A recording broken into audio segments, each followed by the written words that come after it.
네, 안녕하세요. 제가 테크놀로지 관련해가지고 하이라이트를 찍은 다음에 분량이 너무 많아가지고 화요일에 오후 세션은 나중에 정리를 하겠다고 말씀을 드렸었고요. 저는 그 사이에 뭐 인코딩하고 올리고 하는 사이에 패널 디스커션 들어갔다 왔습니다. 패널 디스커션에서 이제 패널리스트들이 발표하는 것까지 듣고 그 다음에 이제 뒷부분은 그냥 넘어가고 돌아왔습니다. 자, 저는 화요일 날 오후 세션에서 세션이 여러 가지 뭐 많이 있지만 그 중에서 하나씩 정해가지고 그냥 쭉 앉아 있었습니다. 네, 그래서 가장 중요하다고 생각되는 것으로 위주로 이렇게 들어가 있었는데요. 다른 놓친 것들이 아깝기는 하지만 뭐 어쩔 수 없죠. 네. 제가 해보니까 이것저것 왔다 갔다 하면은 오히려 내용 파악을 잘 못하겠더라고요. 그래서 그냥 하나를 결정을 하고 하는 게 맞겠다라는 생각을 했습니다. 자, 그래서 제가 들어간 세션은요, T2 세션 들어갔고요. 그 다음에 T3 세션을 커피 브레이크 다음에 들어갔었습니다. 네, T2 세션은 무엇에 해당하는 거였었냐면요. 이제 그 메모리에 페로일렉트리시티를 이렇게 적용하는 것에 대한 그런 4개의 발표들로 이루어져 있었습니다. 첫 번째 발표는 소니 발표였는데요. 소니 발표는 뭐냐면 SRAM은 SRAM인데 넌 볼라타일한 SRAM이다 라고 하고, 이 넌 볼라타일한 건 누가 그 이렇게 제공을 해주냐면 바로 MFM 캐패시터가 제공을 해주는 겁니다. 그러니까 메탈, 페로일렉트릭, 그 다음에 메탈 이런 층을 이용을 해가지고 보통의 그 보통의 그 SRAM 구조가 있잖아요. 6개의 트랜지스터로 이루어져 있는. 그런데 거기에 그 우리가 지금 이제 데이터가 저장되는 Q 노드하고 Q 바 노드가 있지 않겠습니까? 거기에 이제 하나씩 캐패시터를 가져다 붙이는데, 그 가져다 붙이는 캐패시터가 바로 이제 MFM 캐패시터가 되어가지고, 그래서 프로그램을 시켰을 때 어떤 일이 될 수 있냐면 이 값이 얼마인가에 따라 가지고 지금 그러니까 Q하고 Q바에 저장되어 있는 값이 얼마인지에 따라서 그 값이 MFM 캐패시터에 쓰여지게 되는 거죠. 그러고 나면은 전원을 꺼도 그 캐패시터 안에 저장이 되어 있다가 나중에 이제 다시 전원을 켜면, 그러면 그 캡을 가지고 다시 정보를 기억을 하게 돼 있는 이런 non volatile SRAM이 있다고 합니다. 이런 아이디어가 사실 그 전부터 있었다고 하고요. 근데 그 전부터 있었는데 그걸 여러 가지 다른 소자들을 가지고 구현을 했는데, 이번에 소니에서는 이것을 MFM을 가지고 만들었다라고 얘기를 하는 겁니다. 그래서 보통의 리드하고 라이트 말고요. 또 다른 것들이 있는 것 같아요. 오퍼레이션이 스토어라는 오퍼레이션이 있고 리콜이라는 오퍼레이션이 있는 것 같습니다. 스토어라는 거는 지금 현재 정해져 있는 그 Q하고 Q박 값을 이제 MFM에다 쓰라는 뜻이겠죠. 그리고 리콜이라는 것은 이제 전원이 꺼져 있었는데 전원을 다시 켜서 Q하고 Q바에 적절한 값을 집어넣어라, 이런 식으로 말을 하는 것 같습니다. 그래서 인테그레이션과 관련해 가지고는 이걸 별도의 트랜지스터를 쓰는 게 아니고 미드를 미들 오브 라인에다 이렇게 생성을 하는 거기 때문에 특별히 더 면적을 쓰거나 그렇지 않고요. 그래서 그다음에 그 MFM 캐패시터들이 한쪽은 Q에 연결이 돼 있고 다른 한쪽은 어디에 전압에 연결이 돼 있나, 혹은 이제 또 Q 봐도 어디에 연결이 돼 있나 라고 하면 걔네들을 다 뭉뚱그려 가지고 PL이라고 부른답니다. 그래서 이 PL 전압을 사용을 해 가지고 그래서 뭐 쓸 수 있다고 하고요. 근데 이제 쓰는데 시간이 좀 더 많이 걸리는 것 같고요. 그 다음에 마음대로 쓰고 지우지 못하는 것 같습니다. 그러니까 워드라인별로 쓸 수 있는 게 아니고, 워드라인에 신호를 딱 주는 게 아니고, 그러니까 어, 쓴다는 말이, 그러니까 쓴다는 게 라이트도 있고 스토어도 있겠죠. 근데 스토어를 할 때 이렇게 전체적으로 스토어를 하게 돼 있고요.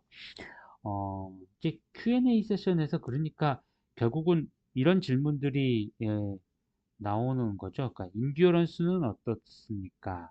라든지 그건 이제 알아보겠다고 이제 한 거고, 그 다음에 어, 이 이렇게 MVSRAM을 사용을 했을 때 이게 어디에 쓰는 것인지를 계속 사람들이 질문을 했었던 것 같아요. 예를 들어서 파워 측면에서 MVSRAM이 더 불리할 것 같은데 이거 어디다 쓰는 거냐, 뭐 이런 질문들 이렇게 얘기를 했고요. 그 다음에 음, 또, 또 다른 질문 중에 하나는 FE를 사용한 여러 가지 메모리 소자들이 여러 가지가 있게 되는데, 예를 들어서 D램을 대체할 생각으로 만들어지고 있는 FE램 같은 게 있는데, 이거는 SRAM 대체용으로 생각을 하고 있는 건데, 이 두 개가, 그러니까 FE램 대비해서 요 FE SRAM이 어떤 차이가 있는 건가, 뭐 이런 것들을 질문을 했던 것 같습니다. 자, 그 다음에 두 번째 두 번째 발표는 중국에서 발표를 하는 거예요. 중국 사람들이 발표를 해야 되는데, 그런데 이제 비자 문제 때문에 오지를 못했대요. 그래서 뭐 후단대에 있는 친구한테 부탁을 했다고 하는데, 이 후단대 사람은 올 수가 있었나 봅니다. 요 발표가 꽤 재밌는 발표였었는데요. 이렇게 페로 일렉트리시티를 나타내는 이 하프늄 옥사이드층, 그러니까 하프늄 지르코늄이 들어갔겠죠. 그래서 이렇게 있는데 이게 유니포미티가 좋지 않은데 걔네들이, 그러니까 상들이 여러 개가 있다고 하더라고요. 무슨 상, 무슨 상, 무슨 상이 있는데 그 중에서 페로 일렉트리시티를 나타내는 상이 있고, 그 상이 많아야지만 페로 일렉트리시티가 나타났고, 또한 우리가 말하는 거는 어떤, 우리가 이거를 생각을 했을 때 이쪽 방향으로 돼 있냐, 이쪽 방향으로 돼 있냐, 이런 것들을 폴라리티를 결정을 하고 싶잖아요. 그러니까 우리가 원하는 방향이 딱 그렇게 정해져 있는데 그쪽 도메인으로 얘네들이 얼라인, 그레인의 방향이 얼라인이 안 돼 있는 경우들이 많이 있다는 겁니다. 그래서 넓으면 관계가 없는데 넓지 않은 경우에는 이제 이런 유니포미티 문제가 커진다고 하고요. 그래서 이 사람들이 얘기하는 건 뭐냐면, 유니포미티가 안 좋으면 우리가 유니포미티를 좋게 하자. 어떻게 좋게 하느냐라고 하면, 높은 온도, 여기서는 700, 섭씨 700도 정도 되는 그런 온도를 가해가지고 얘네들을, 상을 다른 상으로 만들었다가 다시 온도를 낮추게 되면 그러면 페로 일렉트리시티를 나타내는 상으로 바뀌게 되는데, 이 상이 식어가면서 이제 페로 일렉트리시티가 나타나는 그 상으로 변해갈 때, 그때 전기장을 우리가 원하는 방향으로 이렇게 인가를 해주게 되면 이 녀석이 이제 녹았다가 다시 페로 일렉트리시티를 나타내는 그 상으로 바뀔 때 일렉트릭 필드의 방향으로 정렬이 된다고 하네요. 그런 것들을 얘기를 하면서, 그러면서, 네. 그래서 그 방법을 RTA 플러스 E 방법이라고 불렀습니다. RTA라는 거는 RTA를 통해 가지고 얘네들을 녹여 가지고, 그러니까 상들을 다른 상으로 바꿨다가 식게 만들었을 때, 거기서 플러스 E에 해당하는 부분이 식는 과정에서 일렉트릭 필드를 원하는 방향으로 인가를 해서 얘네들을 정렬시킨다라는 거였는데요. 근데 이제 거기 데이터가 되게 근데 재밌는 거잖아요. 어, 근데 여기서 데이터 스트럭처를 그렇게 한 캐릭터라이제이션 했는데 어떤 거랑 비교를 했었냐면, RTA만 해가지고, 그러니까 녹였다가 식힌 거하고, 녹였다가 식히면서 전기장 건 거하고, 말을 하는 거는 전기장을 걸어주면 유니포미티가 좋아진다고 말하게 됐는데, 근데 거기서 보여진 결과는 그 O 페이지라고 해가지고 이 페로 일렉트리시티를 나타내는 그 페이지의 그 비율이 오히려 줄었어요. 그러니까 RTA만 한 거에 대해서. 대신 그레인이 커졌다. 구조상으로 봤을 때 그레인이 더 커졌다라고 이렇게 말을 했는데 이게 이거랑 무슨 관계가 있는 거지? 라는 생각이 좀 들었습니다. 그러니까 요 데이터가 지금 거기서 그 주장하는 바를 잘 설명하는지는 잘 모르겠고요. 그다음에 질문으로 들어왔었던 게 DC를 거는 것보다 AC를 걸어주는 게 더 효율적이라고 말했는데 왜 그런가요? 라는 말에 대해서 그것도 잘 대답이 된 건지는 모르겠어요. 그러니까 사실 직접 저자가 발표를 한 게 아니라 그러니까 누군가가 그냥 부탁을 받아가지고 한 거니까 저자만큼 잘 말하지는 못했을 것 같습니다. 네. 자, 그 다음에 이제 세 번째 발표는 T2의 세 번째 발표는 카이스트의 전상훈 교수님 연구실 발표였는데요. 여기서는 어떤 거를 사용을 하냐면, 그러니까 부인앤드, 그러니까 스토리가 어떻게 되는 거냐면, 이제 우리가 또 1000단 이상씩 가려고 하게 되면 1000단 이상씩 가면서 이제 멀티레벨 써가지고 이제 QLC를 쓴다라고 생각을 하게 되면 QLC를 쓰게 되면 이게 엄청 높아지니까 얘네들을 이렇게 작게 만들어야 되는데 비슷한 내용이죠. 티어 간의 간격을 작게 만들어야 되는데 티어 간의 간격을 작게 만들면서 보통의 그 낸드를 사용하게 되면 전압은 막 18V 뭐 이런 전압들이 걸리잖아요. 그러니 20V 이렇게 걸리니까 이게 도대체 버티지를 못한다는 겁니다. 그러니까 이 전압을 낮춰야 되는데 전압을 낮추려고 생각하면 보통의 ONO 가지고는 안 된다는 얘기죠. 그래서 그러지 말고 물질을 바꾸자. 그 그러니까 정보를 저장하는 층을 페로일렉트릭 물질로 바꾸자라는 그런 생각이고요. 그런데 페로일렉트릭으로 이제 바꾸려고 할 때 그걸 어떤 방식으로 바꾸냐면 여기서는 그 가운데 층을 MIFIS 그래서 여기서 말하는 I가 인터레이어고 게이트 쪽에서 홀을 집어넣어 가지고 그래서 그 집어넣은 홀을 가지고 그 홀이 이제 그 홀이 일단 들어간 다음에 그 녀석이 나중에 뭘 바꾸게 되냐면 페로일렉트릭 물질의 그 폴라리제이션을 바꾸는 방식으로 동작을 한다라고 이렇게 얘기를 했습니다. 근데 이제 아시겠지만 이제 이 라이브 스트리밍 혹은 요 시리즈를 잘 보신 분들은 알겠지만 제가 제일 안 보려고 하고 있는 것 중에 하나가 페로 일렉트리시티죠. 그렇기 때문에 요 다양한 동작 이런 것들에 대해서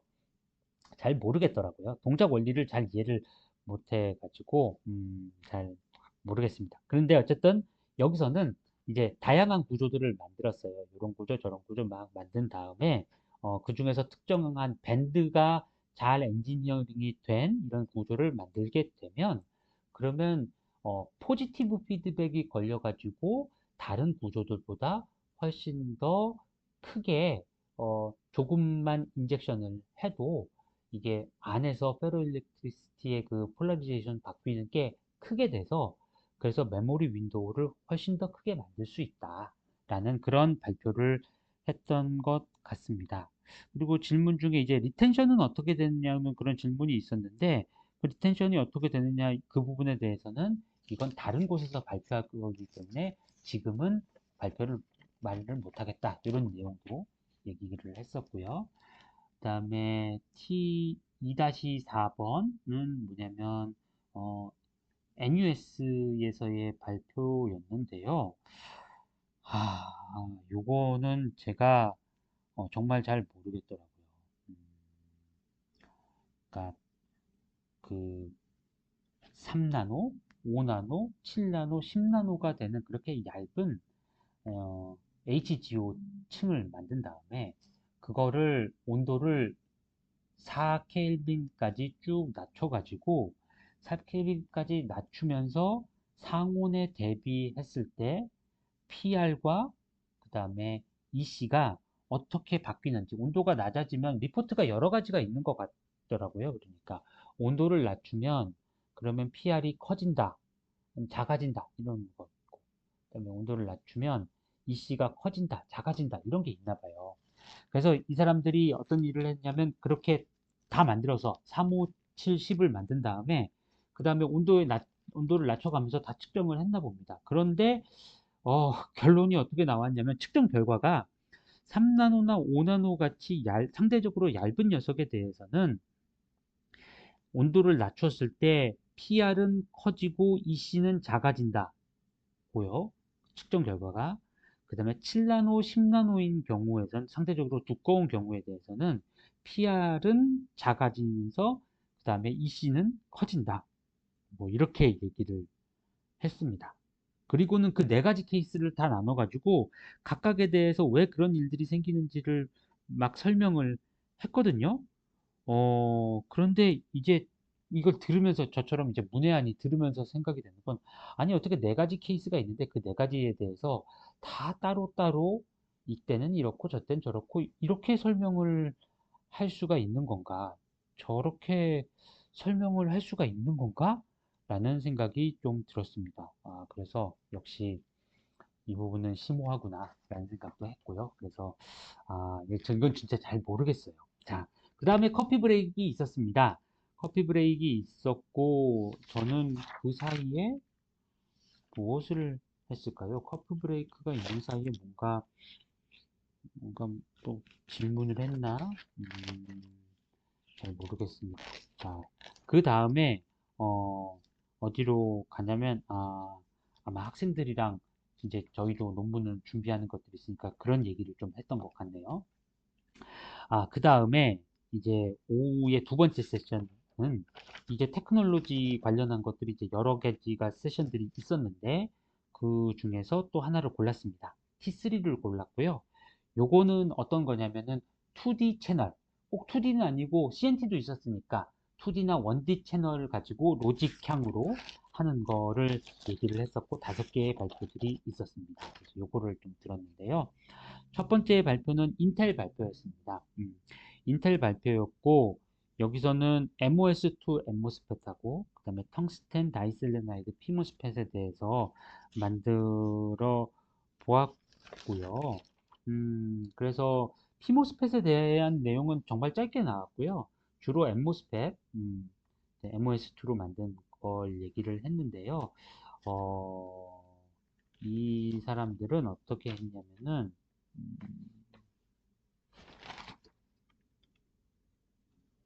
이 사람들은 이 사람들은 이게 어,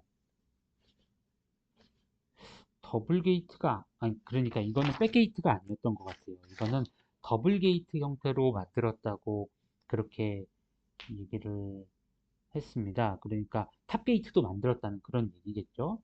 그리고는 이걸 최대한 피치를 줄여서 그래서 뭐 63나노의 게이트 피치를 달성을 했다라고 하고요. 채널의 길이는 25나노미터, 그다음에 컨택의 길이는 38나노미터 해가지고 63나노미터짜리 게이트 피치를 만들었다. 그러니까 우리가 사실 현재 실리콘 가지고 이제 달성하고자 하는 그런 피치의 길이가 한 뭐 48나노미터 이 정도 길이라는 걸 생각을 해보면 요거는 이제 그거에 매칭은 되지 않아도 꽤 많이 줄어들었다라는 것을 알 수가 있죠.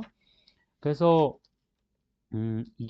이건 어떻게 만드냐면 이 MOS2를 서스펜디드 해가지고 처음에 이렇게 소스하고 드레인이 될 부분을 만들어 놓은 다음에 그 위에 MOS2를 올리더라고요. 그런데 MOS2를 올린 그 모양이 딱 이렇게 플랫하게 되지 않고 이렇게 뭐라고 하죠? 그러니까 마치 현수막이 걸려 있는 것처럼 이렇게 될까요? 이렇게 약간 전봇대에 전깃줄이 이렇게 걸려 있는 것처럼 늘어진 형태가 되더라고요. 끝나고 나서 질문을 했었는데 이거를 의도한 것이냐라고 했더니 물론 아니라고 하고요. 근데 이제 어쩔 수 없이 이거를 이렇게 만들어 놓으면 밑으로 끌리는 게 있는 것 같다고 그런 얘기를 하면서 이걸 최대한 짧게 만들면 그러면 이 현상이 좀 줄어든다고 그런 얘기를 했습니다. 그래서 성능으로 나오는 것들은 최대로 높은 전류 같은 것들은 뭐 471 마이크로 암페어 퍼 마이크로미터. 오늘 이제 제가 오전에 말했었던 그 뭐죠? TSMC 발표가 한 그 값이 300 정도에 해당하는 값이었죠. 그러니까 그렇게 생각을 하면은 이것도 꽤 큰 값이라고 할 수 있는데요. 근데 SS가 좋지 않아요. 근데 뭐 SS는 거기서도 안 좋았죠. 근데 어쨌든 SS가 한 120mV per decade 정도 된다고 하고요. 음, 그런 주된 이유 중에 하나가 카본 레지듀가 남아 있다고 합니다. 근데 이제 카본을 이 공정 중에 카본을 쓰는 경우가 있나 봐요. 그 구체적인 건 얘기를 안 했는데 그렇기 때문에 이 카본 남아 있는 거가 이제 많은 문제들을 일으키고 있는 것 같습니다. 그 다음에 EOT 스케일링도 시도를 해봤는데 EOT를 스케일링을 했음에도 불구하고 별로 성능의 개선을 보지 못했다라고 하고요. 그 말인즉슨 지금 우리가 보고 있는 게 이 인텔 사람들이 보고 있는 이 결과가 뭐 EOT와 같은 그런 인트린직한 파트에 의해 가지고 결정이 되지 못하고 있다는 것을 뜻한다고 생각을 합니다. 그 다음에 PBTI 같은 경우도 실리콘보다 한 30배 나쁘다고 하고요. 그러니까 뭐 아직 갈 길은 먼 소자지만 그래도 스케일이란 측면에서 상당히 많이 줄어들었구나라는 그런 거고요. 디블 값을 또 생각을 해볼 수가 있는데 TSMC에서는 디블이 되게 좋지 않다고 그렇게 얘기를 했었는데 그래서 여기서도 그 발표에서는 디블 얘기를 안 하더라고요. 그래서 가서 물어봤더니 디블이 자기네들 별로 좋지 않고 한 70mV per 볼트 정도 된다고. 근데 뭐 사실 생각해 보면은 제가 생각했을 때 엄청 나쁜 그런 수준은 아닌 것 같은데 그래서 제가 생각보다는 안 나쁜 거 아니냐고 얘기를 했더니 그렇지만 더 줄여서 한 50mV per decade 정도, 50mV per 볼트 정도로 낮추고 싶다 그런 얘기도 했습니다. 여기서 보면은 상대적으로 여기는 조금 더 깨끗하게 만들어지는 것 같아요. 그래서 네, 그런 것 같기는 한데 그렇지만 여전히 갈 길은 많이 또 남아 있는 것 같습니다. 사람들이 주로 이렇게 엠모스펫인 MOS2에 대해서는 좋은 결과들을 그래도 낼 수 있는 상황인 것 같습니다. 현재 상황은요. 그 다음에 이제 3-2번은 아이맥의 발표였는데요.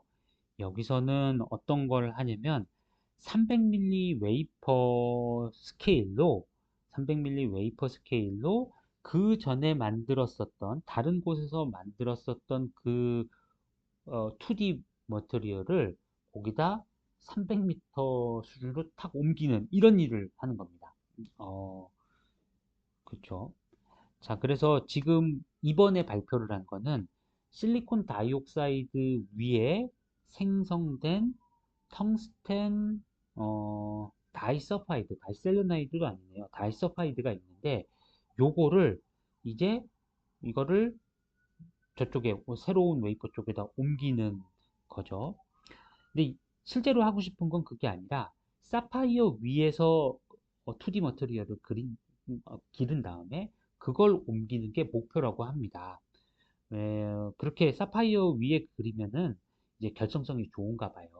그래서 그거를 옮기고 싶은데 지금은 그게 아니라 일단 그거의 전 단계로서 SiO2 위에다 그리고 오는 거를 이렇게 딱 옮기려고 한다고 합니다. 그러면 이거에 있어서 사람들이 많이 쓰는 방법인 Thermal Release Tape Transfer라는 게 있대요. TRT 트랜스퍼라는 게 있답니다. 이게 이제 이렇게 위에다 만든 다음에 이렇게 위에서 붙여가지고 떼내고 그 다음에 다른 곳에다 붙이는 그런 옮겨 붙이는 이런 전사하는 방법이라고 하는데 이런 거는 못 쓴다고 하더라고요. 왜냐면은 사이즈가 2인치 이런 거는 되는 건데 12인치는 이거는 말도 안 되는 크기니까 그런 건 어렵다고 하고요. 이를 위해 가지고 이 사람들이 제시한 건 뭐냐면은 그 옮기는 그 캐리어가 이제 딱딱한 거, 플렉서블하지 않고 딱딱한 글래스로 만든 캐리어에다 얘네들을 딱 담은 다음에 그 다음에 글래스 캐리어를 우리가 옮기고 싶은 웨이퍼에다 딱 갖다 놓고 그 다음에 위에서부터 압력을 준다고 합니다. 압력을 줘가지고 딱 붙일 수 있는 그런 본드 프론트 이니시에이션이라는 공정을 적용을 해가지고 위에서부터 그러니까 원래 붙여지려고 하는 대상이 있고요. 붙이려고 하는 2D 물질을 가지고 있는 것들을 갖다 놓고 그걸 이렇게 약간 일부러 휘어가지고 이렇게 갖다 놓은 다음에 이 가운데에 제일 가까운 부분을 톡 건드린다고 하네요. 그러면 여기가 딱 붙으면서 쪼로록 이렇게 붙는 이런 일이 된다고 애니메이션을 통해서 보여주었습니다.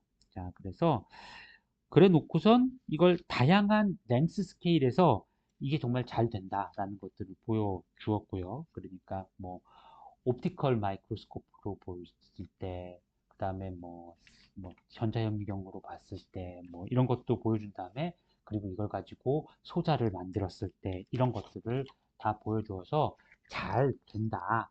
깨끗하게 잘 된다. 기존에 있었던 공정보다 훨씬 잘 갖다 붙는다. 이런 것들을, 보였습니다. 네. 여기에 이제 그 경쟁 대상이라고 할 만한 그 기술이 다이렉트 데포지션인가 봐요. 이제 그렇게 옮기지 말고 그냥 거기에 바로 기르는 건데, 그런데 이게 모빌리티가 다이렉트 데포지션하고 유사한 수준으로 나온다고 합니다. 그걸 보면서 원래 잘 되면 이게 더 좋아야 되는 게 아닌가라는 생각을 했는데, 이게 실리콘 위에서 기르는 거기 때문에 성능이 더 우수하지 못할 수 있다는 생각도 드네요. 자, 그리고는 다이렉트 데포지션을 하게 되면은 이게 베리어빌리티가 문턱전압 그렇게 한 다음에 거기다 트랜지스터를 만들면 문턱전압이 무척 이렇게 심하게 왔다 갔다 한다고 하는데요. 이것저것 차이가 난다고 하는데, 이게 문턱전압의 베리어빌리티가 상당히 낮게 유지가 가능하다라는 그런 것도 있었고요. 그다음에 그 질문 중에는 만들어지는데 혹시 홀 같은 건 없느냐? 그러니까 그 만들어진 거에 이렇게 그게 완전히 깨끗하게 하나로 보이지 않고 중간중간에 이렇게 삼각형들이 보이거든요.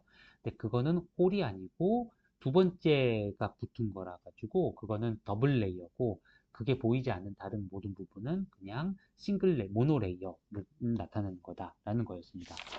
잘 들었는데, 요게 그러니까 아마 이렇게 하는 건 가능해도 밑에 있는 부분이 패턴이 딱 그러니까 패턴이 아니라 밑에 있는 게 패턴이 없이 아주 유니폼해야지만 이런 것이 가능한 것이 아닐까라는 생각이 들었고, 인테그레이션 측면에서 그렇게 준비를 할 수 있을까라는 생각이 들더라고요. 그러니까 우리가 사실은 이제 이런 걸 만들게 되면 완전히 그렇게 만드는 게 아니라 패터닝을 한 상태에서 또 선택적으로 기르고 싶을 것 같은데, 선택적으로 기른다든지 트랜스퍼를 하고 싶은데 그거는 안 될 것 같구나라는 생각을 좀 했습니다. 그리고 네, 다음으로 넘어가죠. T의 3-3으로 넘어가면요.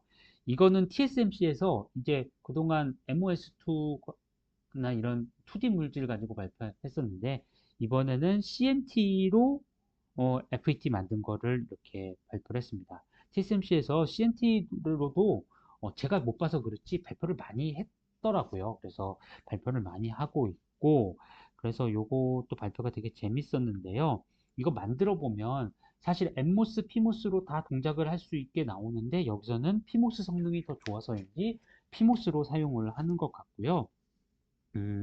그 다음에 어, 이거를 어떻게 하냐면, 그러니까 이쪽 방향으로 봤었을 때 한쪽 방향으로 봤었을 때 1마이크로당 한 300개 정도의 CNT 가닥이 정렬돼서 생길 수 있게 이렇게 만들 수가 있나 봐요. 그러니까 요 길이가 만약에 1마이크로미터면 여기에 수직한 방향으로 착착착착 잘 얼라인 된 게 300개 정도. 그 말은 하나와 하나의 CNT 사이의 간격이 대략 한 3나노미터 정도 떨어져 있게 이렇게 정렬을 해가지고 만들 수가 있는 것 같습니다. 그래서 그렇게 가깝게 만들어 놓고 거기다 이제 그러니까 그 사나막을 기르고 그 다음에 그렇게 해가지고 마치 이거는 그러니까 우리가 보통 나노 CNT를 생각을 하게 되면 이거 CNT 동그란 게 있으니까 완전히 나노 와이어 같은 게 생길 거라고 생각을 하는 거잖아요. 근데 그렇게 하게 되면 나노 와이어 하나 만들고 또 하나 만들고 하나 만들면 너무 그 옆에 길이에 비해 가지고 채널이 너무 적은 거죠. 그러니까 효율이 떨어지니까 이 사람들이 약간 게이트 컨트롤러빌리티를 희생을 하더라도 얘네들을 그 CNT들을 좀 조밀하게 따다다다닥 갖다 붙여놓고 걔네들을 통째로 하나의 이 옥사이드로 덮자. 나는 그런 생각을 했답니다. 그래서 근데 이제 이거를 너무 좁게 만들면은 또 현재로서는 서브 스레시홀드 슬롭이 크게 나빠진다고 하네요. 음, 네. 뭐 그런 얘기를 했고요. 이 다이어미터에 따라서 밴드 갭이 조절이 가능한데 지금 여기서는 한 어, 0.8 정도를 사용을 해가지고 다이아미터가 그래서 밴드 갭이 뭐 네. 이 부분은 제가 수치가 정확한지 모르겠습니다. 그래서 아직 이제 이런 걸 보였는데 아직은 갈 길이 멀고 그래서 그를 위해 가지고 개선 방향으로 마지막에 뭐 지금은 그냥 평균적으로 한 3나노미터 정도씩 떨어뜨리도록 이렇게 만들었는데 그게 아니라 아예 밑에 패터닝 같은 걸 해가지고 얘네들이 딱 그 위에만 착착착착 만들어주는 정확하게 간격을 조절할 수 있게 해야 되겠다. 뭐 라든지 다양한 개선을 위한 아이디어들을 제시를 했습니다. 자, 그 다음에 T의 3-4에서는 스탠포드의 에릭 팝 교수님 그룹에서 발표를 했는데요. 여기서 이제 두 가지 방법들을 제시를 했는데 이게 뭐 하는 건가 해가지고 처음엔 잘 이해를 못 했는데 다 시간이 지나놓고 마지막에 보니까 했다는 게 뭐냐면은 결국 EOT를 낮출 수 있는 그런 게이트 스택 물질을 만드는 것 같습니다. 그래서 여기서 이제 사실 그러니까 뭐라고 말할까요? 탑게이트용으로 플래너용으로는 더 좋은 거를 만들었는데 그것보다는 제 생각에는 이제 결국은 나노 와이어 같은 나노시 형태로 가려고 하면 컨포멀하게 만들 수 있는 거야 되니까 그래서 어떤 걸 했냐면은 알루미늄 옥사이드를 한 1.5나노 정도 올리고 그 위에다 ALD로 하프늄 옥사이드를 6나노미터 정도 올리고 이렇게 만들게 되면 그러면은 EOT를 약 1.08 나노미터 수준까지 낮출 수가 있다고 하네요. 그러니까 이게 현재까지 발표된 것 중에서는 가장 작은 수준이라고 합니다. 네. 그래서 EOT를 최고로 줄인 이게 지금 레코드인 것 같고요. 음, 네. 그런 것 같습니다. 그 다음에 질문 중에 하나가 삼성에서 이렇게 발표하신 분이 질문을 한번 하나 하셨는데요. 거기서 이 프리커서라고 해가지고 알루미늄 옥사이드를 올릴 때 프리커서를 어떻게 사용하느냐에 따라서 TEA라는 물질하고 TMA라는 물질을 비교하면서 TEA가 더 좋다라고 이렇게 얘기를 했었는데요.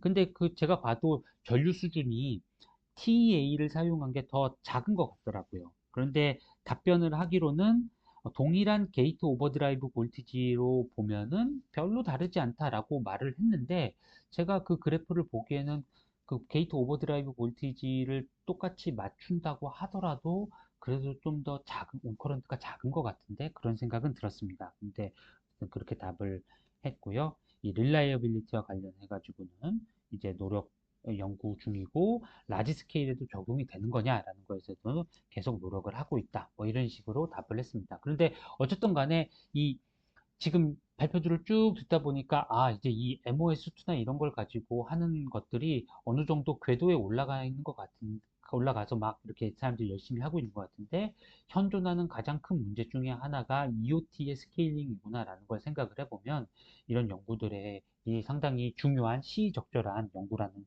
생각이 들더라고요. 그 다음에 이제 제가 본 마지막 발표는 T3-5였고요. 이 T3-5는 중국의 UST이라는 곳에서 University of Science and Technology China라는 곳에서 온 거였고요.